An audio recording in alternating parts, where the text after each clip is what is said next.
A former president and former secretary of state could be in some legal trouble. The Clintons are now facing contempt charges after the former president failed to appear for a scheduled deposition with the House Oversight Committee.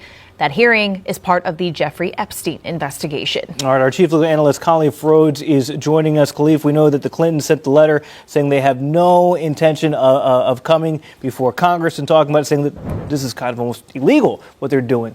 What do you make of this? It's walk through the process first. Congress has the authority to issue subpoenas for documents and testimony. They can do that. And so if you fail to appear, then they can have contempt hearings. They're within their power to do that. It first has to go to the committee. If it passes committee, then it will go to a full Senate or full House vote. And it has to be a simple majority for it to pass. Typically, if a person is reluctant to come, as the Clintons have said, that there are a number of different defenses that you could raise: executive privilege, attorney-client privilege, Fifth Amendment privilege, or what they've said is that they claim they can go through the process and they can get all the way to the point of recommending it to the Department of Justice. But historically, at that moment, I think just because of the Clintons and their executive privilege that President Clinton would have in the claim of the subpoena being overly broad, I think it would probably not get past that stage.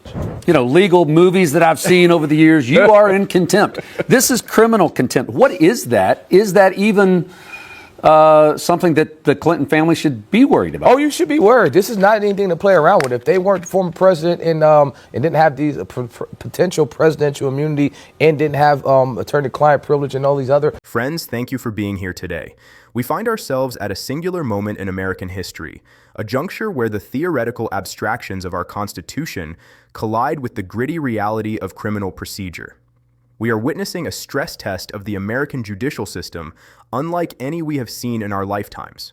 The subject at hand, the legal tribulations of President Donald Trump, is often shrouded in the noise of 24-hour cable news cycles and partisan bickering.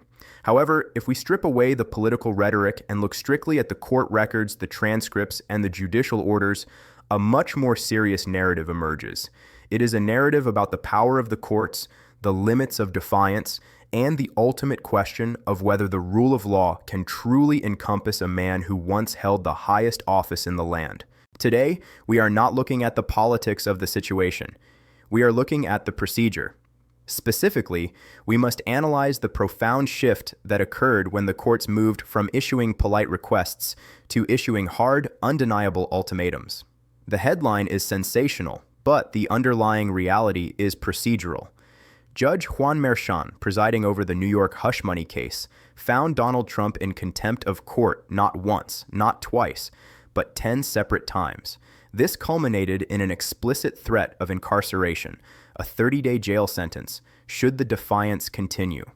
This analysis seeks to answer a fundamental question. Why did the court reach this breaking point?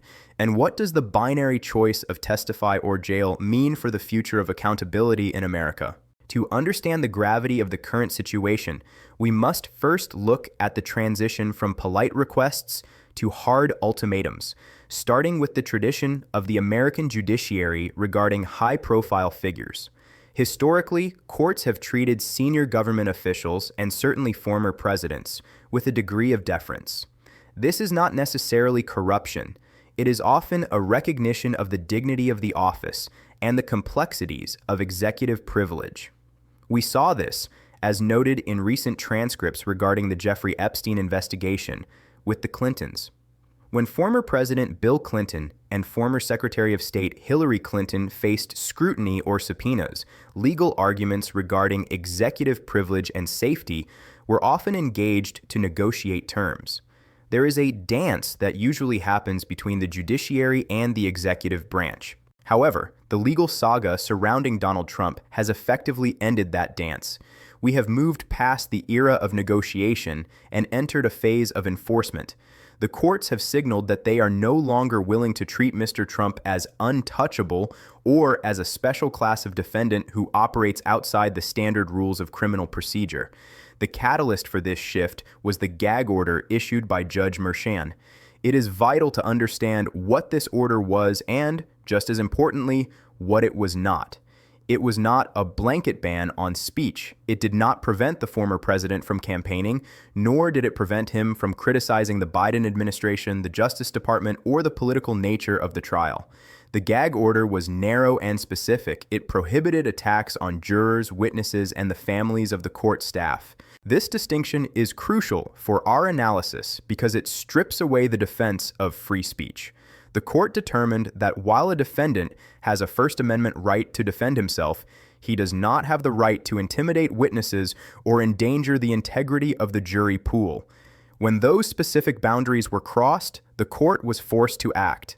The transition from please comply to you will be jailed represents a systemic realization that traditional norms of respect were insufficient to secure compliance. Now, let's look closer at the anatomy of this defiance by analyzing the specific contempt findings. Judge Merchan's findings were not casual admonishments delivered from the bench in the heat of a moment. They were formal, written legal determinations. For a judge to find a defendant in criminal contempt, the bar is high.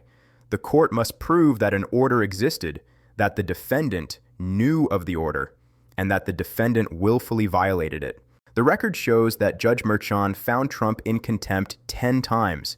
These were 10 separate instances where the court determined that Donald Trump willfully ignored the restrictions placed upon him. These violations included posts on Truth Social, statements on campaign websites, and public comments that targeted the very individuals the order was designed to protect. Why does this matter? It matters because of the concept of willfulness. In the eyes of the law, an accidental slip of the tongue is forgivable. A calculated decision to ignore a judge's order is a direct challenge to the authority of the third branch of government.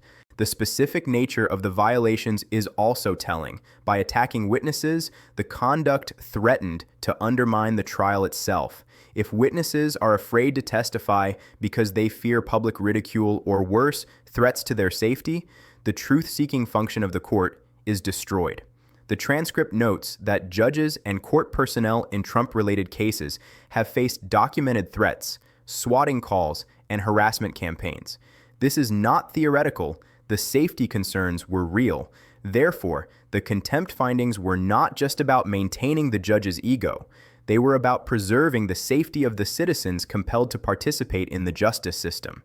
This brings us to a fascinating economic reality of this legal drama, the failure of monetary penalties. In the vast majority of criminal cases, a $1,000 fine is a significant deterrent. For the average American, a $1,000 penalty for a social media post would result in immediate compliance. However, the law often struggles to account for vast disparities in wealth. The statutory maximum fine for criminal contempt in New York is $1,000 per offense. For the first 9 violations, Judge Merchan imposed this maximum, totaling $9,000. He also ordered the offending post to be deleted. But as the court explicitly acknowledged on the record, these fines were completely ineffective against a defendant of Donald Trump's wealth. To a billionaire, or even a millionaire, $9,000 is less than a rounding error. It is essentially the price of doing business. It became clear that if the penalty for violating a court order is merely a small check, then the order is not a law. It is a fee. This created a crisis of authority for the court. If a defendant can simply purchase the right to violate court orders, the rule of law dissolves. The judge was forced to confront the reality that the standard tool in his toolkit, the fine, was broken. This realization is what necessitated the escalation to the ultimate threat, the deprivation of liberty. I'd like to pause here and ask for your opinion on this economic aspect of justice. Do you believe fixed statutory fines are obsolete when dealing with billionaires? Or should the law remain blind to a defendant's bank account regardless of the outcome? Please share your thoughts on this dilemma in the comments below. To the casual observer, the timeline raises questions about the tension between judicial patience and judicial duty. Why wait for 10 violations? Why not threaten jail on the second or third offense? This is where the baby boomer generation's appreciation for due process and procedural caution becomes relevant. Judges in the American system are trained to use the least restrictive means necessary to achieve compliance. This is known as the escalation ladder. First, the court explains the order and warns against violations. Second, the court imposes fines to punish violations. And finally, the court uses custody as a last resort when all other measures fail. Judge Merchan demonstrated extreme judicial patience. By allowing the fines to accumulate to 10 counts, he built an unassailable record for appeal. If he had jailed the former president on the first violation, it would have been overturned immediately as an abuse of discretion. By waiting until the 10th violation, and by explicitly stating on the record that fines were not working, Merchan cemented the legal justification for jail. He constructed a logical syllogism that any appellate court would have to uphold. The defendant is violating the order. Fines have been imposed but have failed to stop the behavior. Therefore, incarceration is the only remaining remedy. This was not a distinct act of aggression by the judge. It was a procedural necessity. The escalation showed a judge working through the available tools before reaching for the ultimate enforcement mechanism. Eventually, this standoff boiled down to a binary choice and a very real 30-day threat. The climax of this confrontation came when Judge Merchan looked at the former president and stated, clearly and for the record, "The last thing I want to do is put you in jail." This sentence is profound. It acknowledges the extraordinary nature of the situation. Jailing a former president is a logistical nightmare and a national trauma. It is not something any jurist takes lightly. However, the judge immediately followed this with the necessary corollary, "but I will if necessary and appropriate." He warned that future violations could result in incarceration of up to 30 days. This was not a random number picked out of thin air to scare the defendant. It is the specific statutory limit authorized by New York law for criminal contempt. By citing the specific statute, Merchan was signaling that this was not a threat. It was a notification of procedure. This placed Donald Trump in a strict binary choice. For much of his life, and certainly much of his legal career, Trump has managed to find the gray areas, the settlements, the negotiations, the delays. The court removed the gray area. The choice was now stark. Either comply and follow the rules like every other citizen, or face immediate custody. The middle ground of paying fines while continuing the behavior was explicitly removed from the table. This is a significant moment in legal history because it represents the system closing the loopholes that usually benefit the wealthy and powerful. Beyond this specific courtroom, we must consider the broader implications, including parallels to the Clinton era and the impact on future testimony. While the hush money case provided the immediate context for these contempt findings, the implications ripple far beyond that specific courtroom. As noted in the transcript, we must consider how this interacts with other legal proceedings, such as the civil matters or congressional subpoenas that have historically entangled figures like the Clintons. The transcript mentions the Clintons facing contempt charges after failing to appear for depositions regarding the Jeffrey Epstein investigation. It highlights that Congress, like the courts, has the authority to issue subpoenas. However, historically, these political figures have used executive privilege or claims of overly broad subpoenas to avoid testimony. The precedent set by Judge Merchan changes the calculus for future investigations. When investigators or other courts seek sworn testimony from Donald Trump or any high-ranking official, they now do so with the knowledge that a judge has already pierced the veil of immunity regarding contempt. If Trump were to refuse to testify in a future case, a judge in that case could look to the Merchan ruling as precedent. They could argue, another court has already determined that this defendant requires the threat of jail to ensure compliance. It strengthens the hand of investigators and weakens the assumption that a former president can simply run out the clock. The testimony dimension connects contempt enforcement to the very heart of the judicial process. The court system relies on testimony. It relies on people showing up, swearing an oath, and answering questions. If a class of people exists who can refuse to do this without consequence, the system collapses. The Merchan ruling affirms that no such class exists. As analytical observers, we must also acknowledge the unanswered constitutional questions that this situation has unearthed. The confrontation between Trump and the courts raised constitutional and logistical questions that have literally never been answered in the 248-year history of our republic. If Judge Merchan had followed through on his threat and ordered the former president to serve 30 days at Rikers Island or another facility, what would that have looked like? By law, the Secret Service must protect the former president 24/7. Would agents be stationed inside the jail cell? Would they stand guard outside? Would U.S. Marshals take a former commander-in-chief into custody in the courtroom? How do you secure a former president who possesses state secrets in a county jail environment? These questions were not tested because ultimately the specific case moved to sentencing and Trump received an unconditional discharge regarding the specific violation timeframe. However, the fact that we are even asking these questions demonstrates how far into uncharted territory we have traveled. The legal experts cited in our analysis point out that these questions are no longer the stuff of fiction. They are practical problems that the Department of Justice and the Secret Service have likely had to wargame. The contempt findings brought us to the precipice of a constitutional crisis, not regarding whether he could be jailed, the law says he can, but how the mechanics of the executive and judicial branches would interact in that physical reality. Furthermore, to fully appreciate the resilience of our legal infrastructure, we must widen our lens beyond the confrontation between one judge and one defendant, and look to the historical echoes that resonate through this case, as well as the behavior of the silent participants who held the system together. For those of us who remember the constitutional crisis of 1974, the parallels and divergences are striking. In the summer of '74, the Supreme Court ordered Richard Nixon to turn over the Watergate tapes. It was a moment of supreme peril for the Republic. Nixon, despite his immense power and his anger, ultimately complied with the court's unanimous ruling. He chose the preservation of the institution over his own political survival, leading to his resignation. I know many of you watching today remember that summer of 1974 vividly. I invite you to share your memories in the comments. How does the atmosphere of that constitutional crisis compare to what we are witnessing now? Is the system today stronger or more fragile than it was 50 years ago? I would value your historical perspective. What we are witnessing today is a different kind of test, one that is perhaps more strenuous because the defiance is more overt.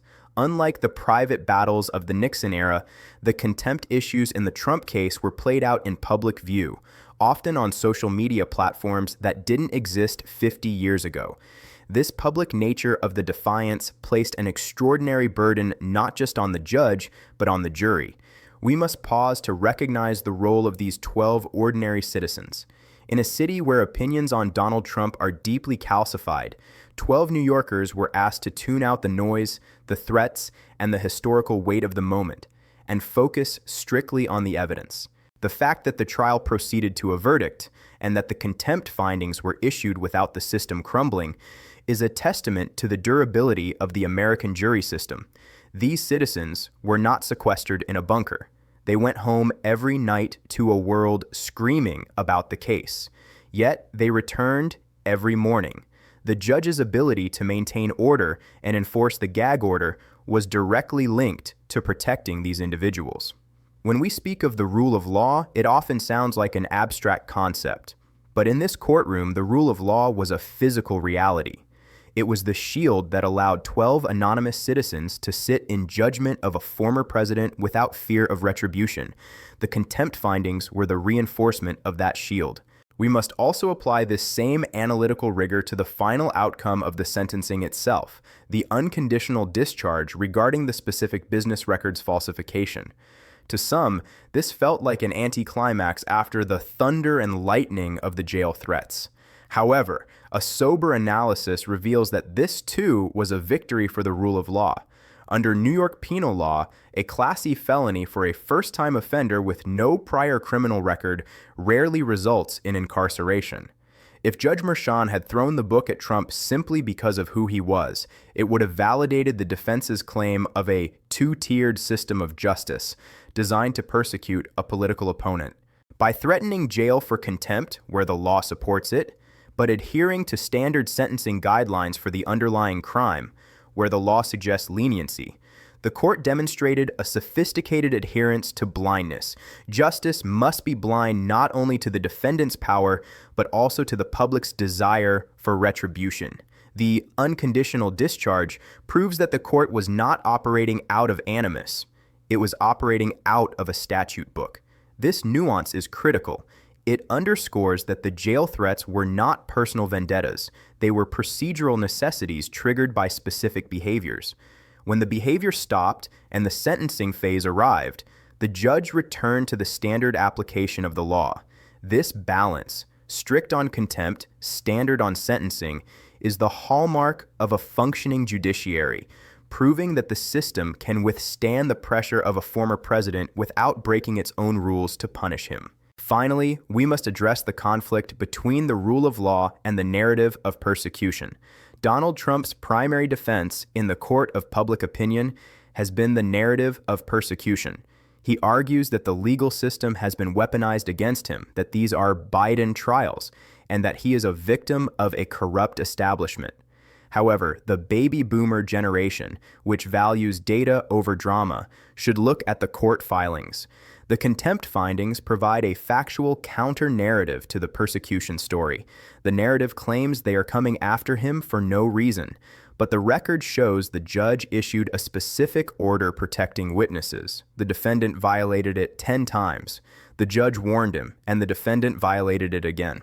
The contempt findings document judicial assessment that Trump is the one acting improperly, not the courts.